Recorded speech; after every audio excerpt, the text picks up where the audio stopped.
Hello viewers, আজকে চলে এসেছি নতুন একটি কিউটি বিউটি গাড়ি নিয়ে।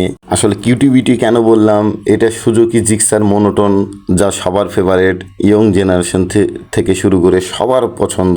যে এই বাইকটা এত যা জনপ্রিয়, যা আজও চলছে। ঠিক FZ-FI যে গাড়িটা ওই রকমই চলছে, একই তালে চলছে, সবাই কিনছে। এটা জিক্সার মোনোটন, খুবই ভালো একটি গাড়ি এবং 2026 সালে এটা কেনা উচিত কিনা।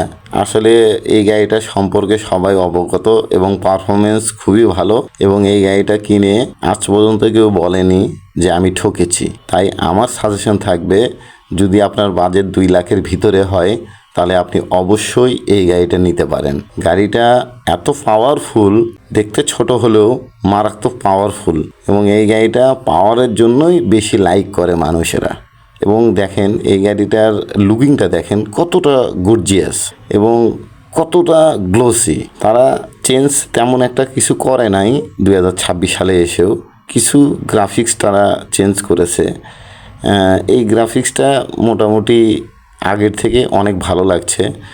এটার গ্লোসি খুবই বেশি, এবং এই ব্ল্যাকটার এত সুন্দর লাগে, মানে একটা কিউট বেবির মতন মনে হয়।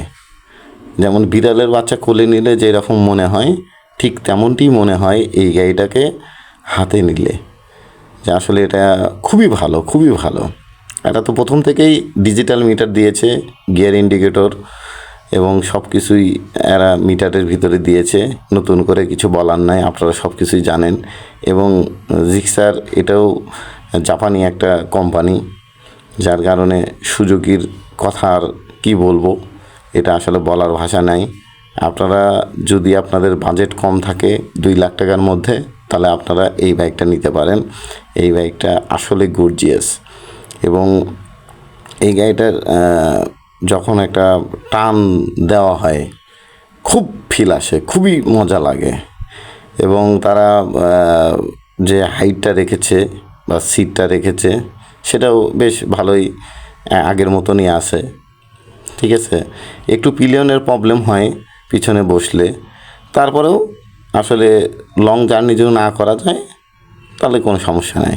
ইঞ্জিন আগের মতোই আছে, আগের মতনই ইঞ্জিনটা আছে, সব কিছু সেম আছে, ওরা কোনো কিছু পরিবর্তন করে নাই।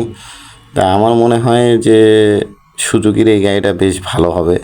এবং টায়ার সেকশনগুলো দেখতেছেন, সে আগের 140, পিছনের 140, 60, 17 পিছনের হুইল, এবং সামনের হুইল আছে 100 সাইজের, বেশ মোটা জায়গা, যা আপনার রাস্তায় ভালো গ্রিপ দিবে।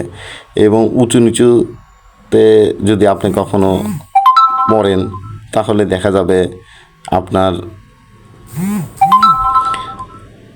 মনো সাসপেনশনটা বেশ ভালো কাজ করে। এটার যে মনো সাসপেনশন অনেকেই বলে শক্ত, কিন্তু আমি চালিয়ে দেখেছি যেটা রেটের ভিতরে তেমন কোনো পার্থক্য নাই। এখন এটা গাড়িটার সাইজ একটু ছোট মনে হয়, যার কারণে মনে হয় হয়তো ঝাঁকিটা বেশি লাগছে। আসলে তা না, সেম। ব্রেকিংয়ের কথা কি বলবো, ব্রেকিং খুবই ভালো, যেহেতু এটা জাপানি ব্র্যান্ড, ওরা অনেক হিসাব নিকাশ করে এসব বের করে। তো যাই হোক, আপনাদের ভিডিওটা কেমন লাগলো, যদি ভালো লাগে তাহলে অবশ্যই আমার চ্যানেলে লাইক, কমেন্ট, শেয়ার করবেন। আমার নতুন চ্যানেল, এই চ্যানেলটিতে সাবস্ক্রাইব করে আমার ভিডিওগুলো নোটিফিকেশন আপনার কাছে অবশ্যই যাবে, আপনি দেখবেন। আমি সবসময় সঠিক তথ্য তুলে দেওয়ার চেষ্টা করি, কারণ যেটার আমার অভিজ্ঞতা, আমি দীর্ঘদিন ধরে মোটরসাইকেলের সঙ্গে সংযুক্ত আছি, যার কারণে আমি আসলে সত্য কথা বলার চেষ্টা করি। সবাই ভালো থাকবেন, সুস্থ থাকবেন, এই কামনায় আজকে বিদায় নিচ্ছি। আল্লাহ হাফেজ। দেখা হবে নতুন কোনো ভিডিওতে, নতুন কোনো বাইক নিয়ে। আল্লাহ হাফেজ।